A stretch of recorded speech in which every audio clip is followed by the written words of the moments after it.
Шура сүресі. Рахман әрі аса рақымды Алланың атымен бастаймын. Ха мим. Айн син қаф. Уа Мұхаммед. Азиз, бәрінен үстем әрі ұлы, хаким, әрісімен әр үкімінде көптеген хикметтер болған, Алла саған өзіңнен бұрынғы пайғамбарларға өз пәрменімен міне осылай уахи етеді. Күллі аспан әлеміндегі һәм жердегі бар нәрсе бір өзіне тиесілі. Ол Али, бәрінен асқақ, бәрінен жоғары, азим, ең ұлы.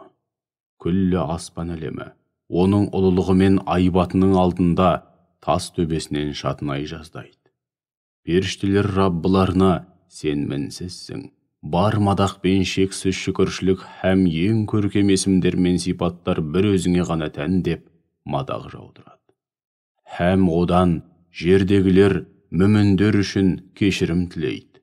Ендеше біліп қойыңдар, Алла расында да ғафур, өте кешірімді, рахим, ерекше мейірімді.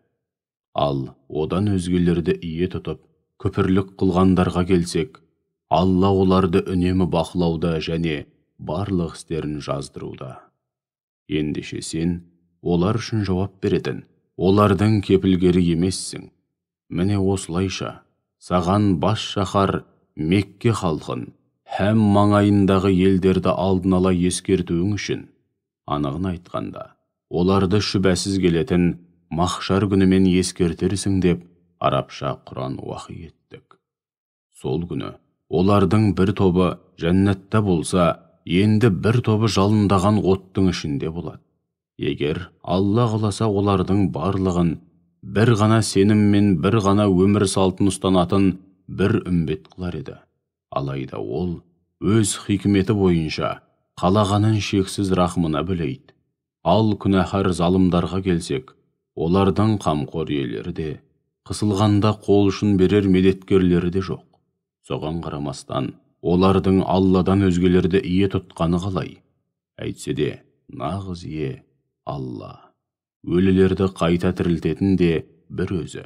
Оның құдіреті барлық нәрсеге толық жетеді. Араларында қандайда бір мәселеге қатысты келіспеушілік туса, оған қатысты айтылар ақтық үкім Алланың еншісінде. Менің Раббым Алла міне осындай. Мен оған тәуекел етіп арқа сүйедім және шын көңілден бір өзіне ғана бет бұрамын. Ол күллі аспан әлемі мен жерді жоқтан жаратып, оларды мызғыма жүйеге салған шебер жаратушы. Сендер үшін өз болмыстарыңнан жұбайлар жаратқандай, қолдарыңдағы жануарлардың да жұптарын жаратты, және сол арқылы сендерді һәм қолдарыңдағы жан-жануарларды көбейтуде. Оның бірде бір ұқсасы жоқ. Ол сәмиғ, бәрін естуші, басир, бәрін көруші. Күллі аспан әлемі мен жердің қазыналарының кілттері де бір өзінің қолында. Ол ризық несібені қалағанына үйіп төгіп береді, қалағанына аз әрі өлшеп береді. Ол барлық нәрсені лайықты түрде біледі. Алла дінді дұрыс түсініп, дұрыс тұтыңдар, һәм дінде жік-жікке бөлінбеңдер деп, Нұхқа шегелеп тапсырған негізгі ұстанымдарды өзіңе уахи еткенімізді, һәм Ибрахимге, Мұсаға, әрі Исаға шегелеп тапсырған негізгі ұстанымдарымызды сендер үшінде дін етіп бекітті. Сенің ел жұртты берік ұстануға үндеген дініңді мойындау мүшріктерге өте ауыр тиеді. Алла қалаған құлдарын осынау хақ дін үшін таңдайды және өзіне шын көңілден бет бұрғандарды сол жолға бағыттайды. Өткен үмбеттер өздеріне ақиқатты жар салып, тура жолға бастайтын хақ ілім келгеннен кейін, сол баяғы араларындағы зұлымдық пен күншілдіктің кесірінен жік-жікке бөлінді. Егер Раббыңның құлдарына қатысты бұрын соңда айтқан, яғни оларды дәм тұздары таусылғанша өмір сүргізіп, жақсы жаман істерінің қарымын о дүниеде толық қайтарамын деген кесімді сөзі болмағанда, олардың арасында кесімді үкім баяғыда беріліп, бұл мәселеге нүкте қойылған болар еді. Ал олардан кейін келіп, кітапқа мұрагер болғандар яғни кітап иелерінің кейінгі буыны қолдарындағы кітапқа күмәнмен қарауда. Сен еш нәрсеге алаңдамай, адамдарды өзің түскен хақ жолға шақыр, һәм өзіңе бұйырылғандай түзу бол. Сондай-ақ, дінде жік-жікке бөлінген әлгі кітап иелерінің иығына жығылып, қалауларына ерме. Һәм мен Алла түсірген кітапқа иман келтіремін. Мен араларыңда билік айтқанда, ешкімді бай кедей, күшті әлсіз, араб, ғажам, ақ қара деп алаламай қарағылды қақ жарған әділ болуға, һәм әділдік орнатуға бұйырылдым. Алла біздің де Раббымыз, сендердің де Раббыларың. Біздің істеген істеріміз өзімізге, сендердің істерің өздеріңе. Біз бен сендердің араларыңда талас тартыстың орны жоқ. Қайткен күнде де, Алла уақыты келгенде бәрімізді бір араға жинап, арамызда әділ билігін айтады. Ақыр соңында бәріміздің қайтар жеріміз оның құзыры деп жар сал. Алланың үндеуін қабыл алып, хақ дінді мойындағаннан кейін, Алла һәм оның діні жайлы бей-берекет сөз таластырғандарға келсек, олардың айтқан уәждері мен білдірген наразылықтары Раббыларының алдында түкке де тұрмайды. Оларға Алланың ашуы түседі, һәм оларға о дүниеде қатты азап бар. Ақиқатты жар салған осынау кітапты және адамдардың жақсы жаман істерін өлшейтін әділдік таразысын хақ мақсатта түсірген Алла. Қайдан білесің? Бәлкім, адамдар сол хақ кітаппен әділдік таразысын мүлдем тәрк еткенде орнайтын қиямет сағаты таяпта қалған шығар. Қияметке сенбейтіндер оның тез арада келуін тілеп, ол күнді мазаққа айналдырады. Ал иман келтіргендер болса, одан шын қорқады. Һәм ол күннің хақ екенін анық біледі. Ендеше біліп қойыңдар, қиямет сағаты жайлы бей-берекет сөз таластыратындар шүбәсіз ақиқаттан әбден аластап, тура жолдан қатты адасуда. Алла құлдарына өте шарапатты. Қалағанынша ризық береді. Ол шексіз күш қуат иесі, бәрінен үстем һәм құдіретті. Кім-дегім ақирет жемісін мақсат тұтса, яғни бұл дүниеде шын ниетпен істеген игі істерінің жемісін о дүниеде көруді қаласа, біз оның ақиретте көрер жемісін арттыра түсеміз. Ал кім-дегім қу дүниенің жемісін мақсат тұтса, яғни бар қызықты осы дүниеде көруді қаласа, оның жемісінен оған да береміз. Алайда оған ақиретте ешқандай несібе бұйырмайды. Жоқ, әлде олардың Алламен серіктес басқа да құдайлары бар ма? Және сол құдайлары олар үшін Алланың діндегі рұқсат етпеген нәрсесін шариғат шеңберіне сыйғызып беріп пе? Егер Алланың адамдарды дәм-тұздары таусылғанша өмір сүргіземін деп айтқан кесімді сөзі ақтық үкімі болмағанда, олардың араларында кесімді үкім баяғыда айтылып, залымдардың шаруасы біткен болар еді. Шүбәсіз, өздеріне һәм өзгелерге зұлымдық жасап, күнәға белшесінен батқан залымдарды жан төзгісіз азап күтуде. Алланың ақ жолынан тайып, теріс жолға түскен залымдардың қиямет күні дүниеде өз қолдарымен істеген күнәлері себепті қатты қорыққаннан дір қаққанын көресің. Алайда олар қорыққан жан төзгісіз азап бастарына сөзсіз келеді. Ал иман келтіріп, сол иманның арқасында өздерінің һәм өзгелердің жақсылығы үшін игілікті істер істеген ізгі жандар болса, нығметпен көз жауын алатын әсемдікке толы жәннат бақшаларында болады. Олар қалаған нәрселерінің бәрін Раббыларының құзырынан табады. Ең үлкен жақсылық һәм ең зор жетістік міне осы. Алла иман келтіріп, игілікті істер істеген құлдарын міне осынау зор жақсылықпен сүйіншілейді.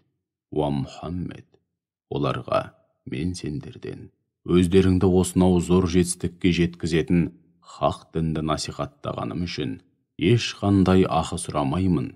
Сендерден бар өтінерім осы дінге көп еңбегі сіңетін жақындарыма деген сүйіспеншілік қана деп айт. Кім-дегім сауапты іс істесе, сол үшін оған берер сый сияпатты арттырамыз. Шүбәсіз Алла, құлдары қанша жерден ауыр күнә жасаса да, тәубеге келген жағдайда өте кешірімді. Әрбір жақсылық пен сауапты істің қарымын еселеп қайтарушы. Жоқ әлде олар сен жайлы өз ойынан шығарған өтірігін Аллаға теліп жүр дейді ме? Дегенмен, егер Алла қаласа сенің жүрегіңді мөрлеп тастайтын еді. Сөйтіп сен оларға ешқандай уахи жеткізе алмас едің. Анығында сенің оларға бізден жеткізгендеріңнің бәрі таза уахи. Алла жалғанды тып-типыл қылып өшіреді, ал ақиқатты сөздермен, түсірген кітаптармен қуаттайды. Һәм сөз әрі іс жүзінде үстем қылады. Ол көкіректердегі бар сырды, яғни ондағы барлық ойлар мен ниет пиғылдарды толықтай біледі. Сонымен қатар, ол құлдарының шынайы тәубесін қабыл алады және жамандықтарды бір жолата кешеді. Сондай-ақ ол не істеп, не қойып жүргендеріңді жақсы біледі. Иман келтіріп, сол иманның арқасында өздерінің һәм өзгелердің жақсылығы үшін игілікті істер істегендердің құлшылықтар мен дұға мінәжаттарын қабыл алады. Сөйтіп, өздерінің шексіз шарапатымен олардың сауабын арттырады. Ал кәпірлерге келсек, олар үшін қатты азап бар. Егер Алла құлдарына ризық несібені үнемі үйіп төгіп берер болса, онда олар, шүбәсіз, жер бетінде әбден азғындап, озбырлық жасауда шектен шығар еді. Алайда ол ризықты өзі қалаған мөлшерде түсіреді. Өйткені ол құлдарының жай күйінен толық хабардар. Оларды әрдайым көріп, бақылап тұрады. Құлдары жауыннан үміттерін үзген шақта жауын жаудырып, тіршілік иелері үшін рахымын шарапатқа жаятын да өзі. Ол дәріптелуге, мадаққа әбден лайық болған құлдарының шын досы һәм қорғаны. Күллі аспан әлемі мен жердің жоқтан жаратылуы, және сол жер мен көкке тіршілік иелерін кеңінен жаюы, оның құдіреті күшті жалғыз жаратушы екенін көрсететін ең айқын дәлелдерінің бірі. Сондай-ақ олардың бәрін қалаған шағында бір араға жинауға оның құдіреті толық жетеді. Естеріңде болсын, бастарыңа келген әрбір бәле жала өз қолдарыңмен істеген күнәларыңның кесірінен. Дегенмен, ол күнәларыңның көбін бір жола кешеді. Сендер жер бетінде Алланы шарасыз күйге түсіре алмайсыңдар. Яғни еш уақытта Алланың ерік қалауы мен үкіміне қарсы келеді, құрығынан құтыла алмайсыңдар. Сендердің Алладан басқа медеткер достарың да, қорғандарың да жоқ. Сондай-ақ, теңіздерде жүзіп жүрген таудай желкенді кемелер де оның құдіреті күшті жалғыз жаратушы екенін көрсететін ең айқын дәлелдерінің бірі. Егер ол қаласа, желді тоқтатып қояр еді, желкенді кемелер теңіз бетінде жүзе алмай тұрып қалар еді. Міне, осының өзінде әрбір өте сабырлы да шүкіршіл жан үшін Алланың құдіретінің шексіздігін әрі адам баласының қауқарсыздығын көрсететін айқын дәлелдер мен талай ғибраттардың бары даусыз. Не болмаса, жолаушылардың істеген күнәлары себепті кемелерді батырып жіберер еді. Әйтсе де ол күнә қателіктердің көбін бір жола кешеді. Ендеше, аяттарымыз жайында бей-берекет сөз таластыратындар Алланың азабынан еш қайдада қашып құтыла алмайтындықтарын біліп қойсын. Уа адамдар, бұл дүниеде өздеріңе берілгеннің бәрі қу тіршіліктің болмашы бұйым боқшасы мен өткінші сән салтанаты ғана. Ал Алланың құзырындағы нығметтер болса, иман келтіріп, Раббыларына тәуекел еткендер үшін әлде қайда қайырлы һәм мәңгілік. Олар, яғни Раббыларына иман келтіріп, оған лайықты түрде тәуекел еткендер үлкен күнәлардан һәм зинақорлық сынды жиіркенішті істер мен арсыздық атаулыдан іргелерін аулақ салады, әрі ашуланғанда ашуды ақылға жеңгізіп, ашуға тигендерді кешіреді.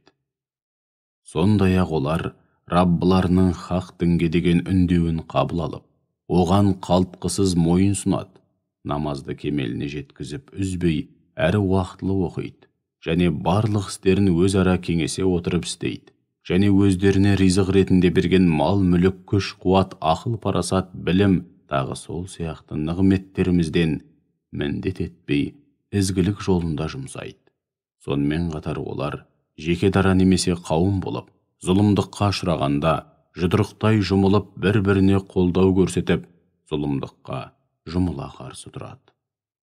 Естеріңде болсын, жамандықтың қарымы істелген жамандыққа барабар жамандық болмақ. Ал енді кімде-кім жамандықты кеше білсе, һәм өшпенділікке бой алдырмай, өзіне қиянат жасаған адаммен мәмлеге келсе, ондай жанның сауабын Алланың өзі береді. Шүбәсіз, ол қиянатшыл залымдарды еш ұнатпайды. Ал кімде-кім зұлымдыққа ұшыраған соң, есесін шариғат шеңберінде қайтарар болса, міне ондай жандар айыпталуға тиіс емес, айыпқа тек ел жұртқа зұлымдық жасайтын және жер бетінде нақақтан нақақ сойқан салып, озбырлыққа баратындар ғана тартылуы тиіс. Міне соларға жан төзгісіз азап бар. Алайда кімде-кім сабыр етіп, өзіне орынсыз озбырлық көрсеткендерді кешірсе, шүбәсіз бұл табандылық пен күш жігерді талап ететін сауабы зор іс болмақ. Алла қайсы бір пендесін арам пиғылы мен орынсыз іс-әрекеттері үшін адастырар болса, одан кейін оған қорған болар бірде-бір жанашыр дос та, қамқор ие де табылмайды. Ақиреттегі жан төзгісіз азапты өз көздерімен көргендерінде залымдардың ойбай-ау, енді қайттік, күнәларымыздан толық арылып, игі жандардың қатарына қосылуымыз үшін дүниеге қайта оралудың қандай бір жолы бар мекен деп зар илегенін көресің. Олардың әбден қор болғаннан, сүмірейіп қалтыраған күйде тозаққа әкелінгенін және естері шыққаннан жалын шашқан тозаққа көздерінің қиығымен алақтап қарағанын көресің. Сонда иман келтіргендер олардың қандай күйде екенін көргендерінде, міне нағыз алапат зиянға ұшырағандар осылайша өздерін һәм ет жақындарын, отбасыларын қиямет күні мұншама зиянға ұшыратып, құрдымға батырғандар деп айтады. Ендеше біліп қойыңдар, өздерінде өзгелерді де зиянға ұшыратқан ондай залымдар бітпейтін азапта болады. Олардың Алладан басқа қысылғанда медет берер жанашыр достары да, қамқор иелері де жоқ. Алла қайсы бір құлын тура жолдан тайдырар болса, ол үшін Алланың азабынан құтылар жол жоқ. Ендеше Алладан ешкім кері қайтарады, кейінге шегере де алмайтын алапат күн келмей тұрып, Раббыларыңның хақ дінге деген шақыруын қабыл алыңдар. Ол күні сендерге Алланың азабынан құтылу үшін бас сауғалайтын пана да, жасырынатын жер де болмайды. Сондай-ақ күнәларыңнан жалтарада алмайсыңдар. Егер олар мұншама ескертуге қарамастан хақ дінді қабылдаудан бас тартып, сырт айналатын болса, «Уа Мұхаммед, онда сен еш мұңайма, біз сені оларды теріс жолдан күштеп қайтаратын, һәм төбелерінен төніп, әрдайым бақылап тұратын қорушы етіп жібермедік. Сенің міндетің оларға ақиқатты жеткізу ғана. Сондай-ақ сен олардың бұл қылықтарына таң қалма. Өйткені бұзылған адамнан одан басқа не күтуге болады? Егер де біз адам баласына, яғни бұзылған адамға рахымымыз түсіп, қандай да бір нығметіміздің дәмін таттырсақ, ол сол нығметтің кімнен келгенін және не үшін берілгенін ойланудың орнына соған мәз болып есіріп кетеді. Ал егер өз қолымен істеген күнәлары себепті басына жамандық келсе, онда адам баласы өзін жоқтан жаратып, ағыл-тегіл нығметке бөлеген Құдайын танымай кетеді. Күллі аспан әлемі мен жердің бар билігі мен иелігі бір Аллаға тән. Ол қалағанын жаратады, қалағанына қыз сыйлайды, қалағанына ұл сыйлайды. яки қалағанына ұл мен қызды бірге береді. Сондай-ақ қалағанын бедеу етеді. Шүбәсіз ол бәрін білуші, бәріне толық құдіретті.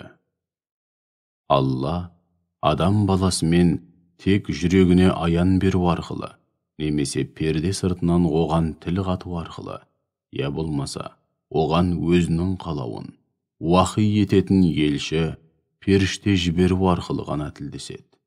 Шүбәсіз ол Али, бәрінен асқақ, бәрінен жоғары. Хаким, әр үкімі мен ісінде көптеген хикметтер болатын, теңдессіз даналық иесі. Міне осылайша, саған да өзіміздің әмірімізден жүректерге һәм ой санаға жан бітіруші рух, Құран уахи еттік.